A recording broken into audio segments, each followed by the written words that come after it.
Hey guys, welcome back to my channel. Happy Sunday. If this is your first time here, welcome, welcome, welcome. Please be sure to like, subscribe, and turn on your notifications so you don't miss any new updates. So, as Diddy's trial is coming to an end, a lot more things seem clearer to me.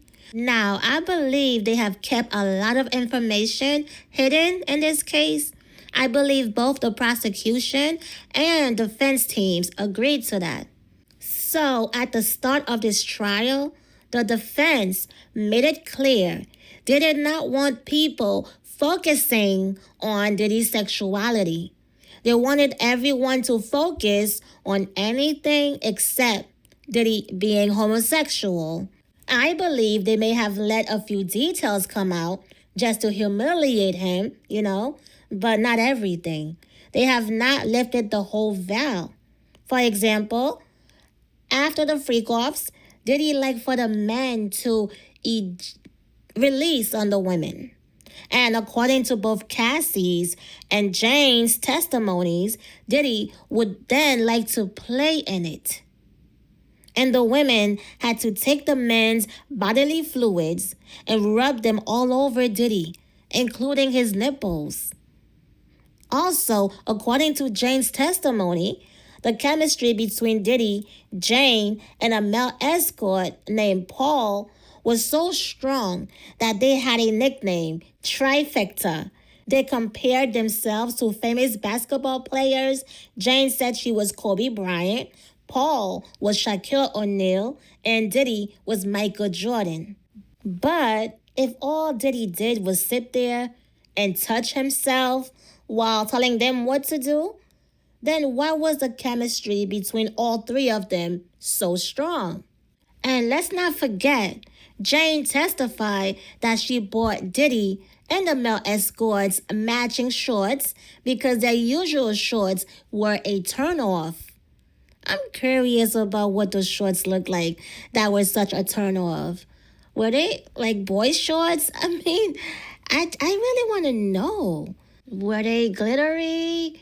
Were they, I don't know, like for them to be turnoffs? I don't know. I don't know. But I believe whoever is backing this trial spared Diddy to some degree because there's still a lot that has not been exposed. High-profile celebrities were lawyering up. They were paying off lawyers just so their names will not be mentioned in the trial.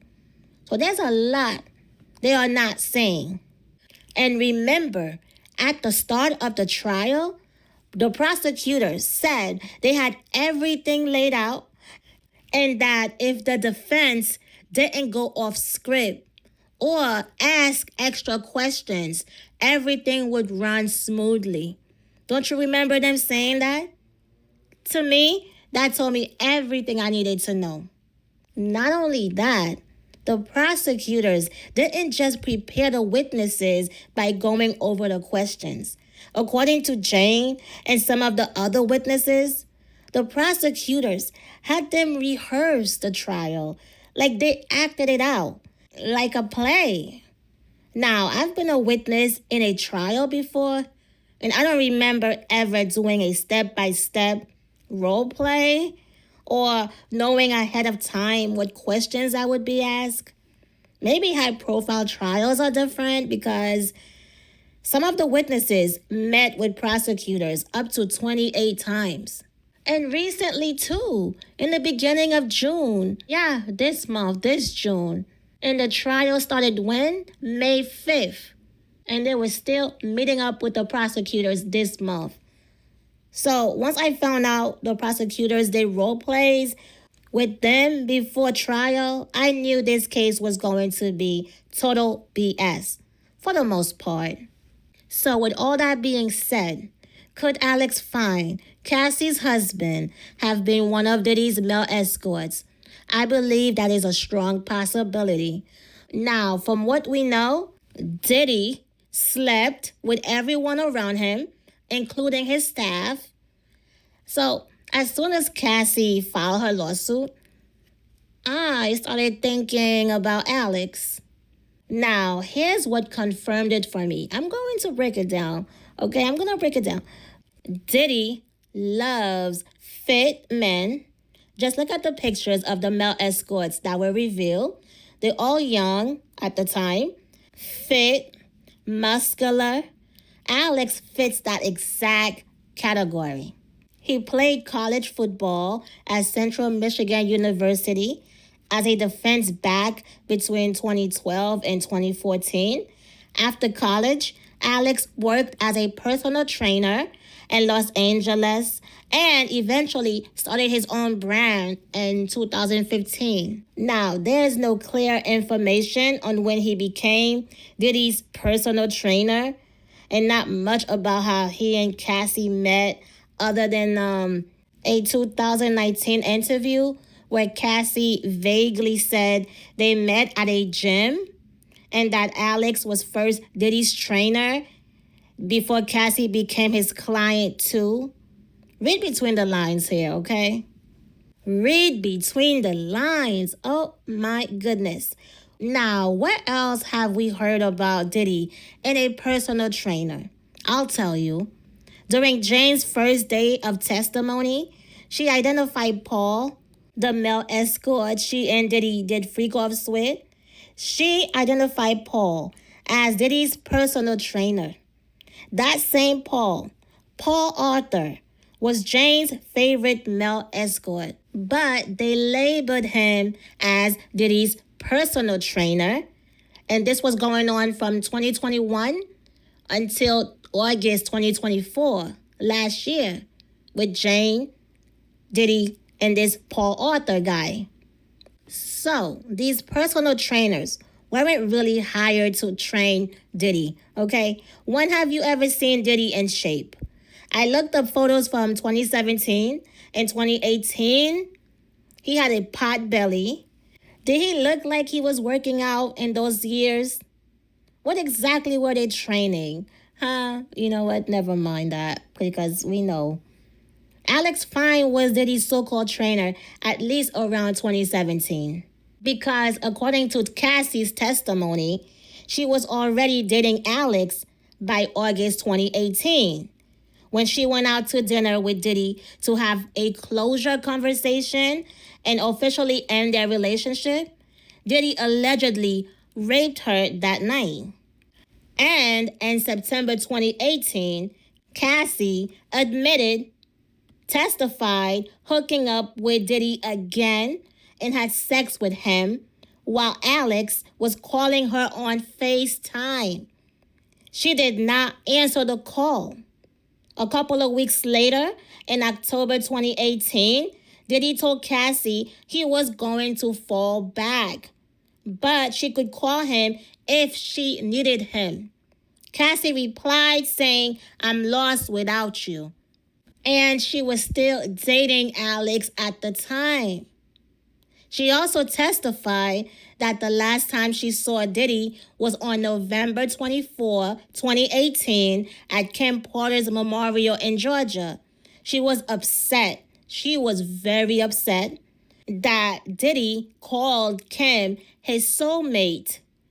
And she texted him saying, "What the F was our 10 years?" So it seemed like that public humiliation finally made her realize this demon was never going to settle down with her. He was never going to marry her. And she was waiting around for marriage and to have his kids. So in December 2018, less than a month, she went public with her relationship with Alex by posting a photo of them on Instagram. You see this? Now check this out. She and Alex got married the following August in 2019. But remember, she and Diddy broke up for good in August 2018 when they went out for dinner for closure. Okay, August 2018. She married Alex in August 2019. You see this? She went public with Alex in December 2018. They welcomed their first daughter in December 2019. And their third child, a son, was just born in May 2025, the same month this trial started. Talk about coincidences. I mean, oh my goodness. So each of Diddy's play girlfriends had a personal trainer involved somehow. Cassie's was Alex Fine. Jane's was Paul Arthur. What trainer was involved in Gina's freakoffs or Young Miami's freakoffs? Because we know they were doing freakoffs too. So, was Alex Fine one of Diddy and Cassie's male escorts who just happened to connect with Cassie after she opened up to him? Probably. And did you notice Diddy never give Alex and Cassie any trouble? Like, now really think about that. He never give Alex and Cassie any trouble like he did with the other men. Why is that? Maybe because this couple had the power to destroy him. With everything we know now, two people who could expose him. And Alex seems like a bit of a badass. Like, he's not scared of Diddy. He is not scared of Diddy. So, will it ever come out that Alex was doing freak-offs with Diddy and Cassie? Probably not. It would destroy their image, Then again, maybe it could help. Two of Diddy's victims falling in love in a hopeless place. They found love in a hopeless place. We may never know the whole truth. And that's okay, because those of us who have discernment, we know. We don't need a public confirmation. We know. All right, that is all, you guys. Thanks for tuning in. If you agree, let me know. If you don't, let me know in the comments. Don't forget to like, subscribe, and turn on your notifications so you don't miss any new updates. And I will see you on the next one. Peace.